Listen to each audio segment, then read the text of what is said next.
സാറിന് ഏത് ഭാഗത്ത് നോക്കിയാലും ഏ പ്രത്യേക ഒരു ആകർഷണമാണ്, പ്രത്യേക ഒരു ഭംഗിയാണ്. ഞാനത് കുറേ ആയി പറയണം വിചാരിക്കുന്നു. എത്രയാണ് ഇപ്പൊ കടം വേണ്ടത്? ഒരു 500 രൂപയാണ് സാർ. അതിനാണ് ഈ പൂഷണേ? അത് വേണ്ട, അത്രയൊന്നും പറയണ്ട. ഉണ്ണിക്ക് ഞാനിവിടെ നിന്ന് കൃത്യമായിട്ട് ശമ്പളം തരുന്നില്ലയോ? ഉണ്ട്. ഉണ്ടല്ലോ. ഓ അതല്ല സാർ. പിന്നെ എന്താണ് ഇത്ര ചെലവ്? ഉണ്ണി കല്യാണം കഴിച്ചിട്ടില്ല, വീട്ടിലെ കാര്യങ്ങളൊക്കെ അച്ഛന്റെ പെൻഷനിലാണ് പോണത്.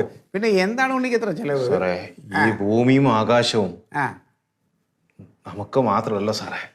അത് സാറിനോട് ഒരു സത്യം പറഞ്ഞാല് സാറ് വിഷമിക്കരുത്. ഞാൻ ചോദിച്ച 500-ൽ കൂടുതൽ 1 ഉറുപ്പ തരാൻ പാടില്ല. സത്യം ചെയ്യണം. അതൊക്കെ തരാം, ഇത് കാര്യം പറയും. ഞാൻ ജീവകാരുടെ പ്രവർത്തനം ചെയ്യുന്നുണ്ട് സാർ.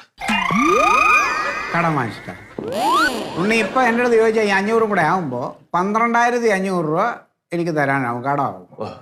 ഈ 12,500 ജീവകാരുണ്യ പ്രവർത്തനത്തിന് കൊടുത്തോ? അതിൽ ഏകദേശം ഒരു 3/4 ഭാഗം, 1/4 ഭാഗം, 1/2 ഭാഗം ചെയ്യുന്നുണ്ട്. സാറിന് ഏത് ഭാഗത്ത്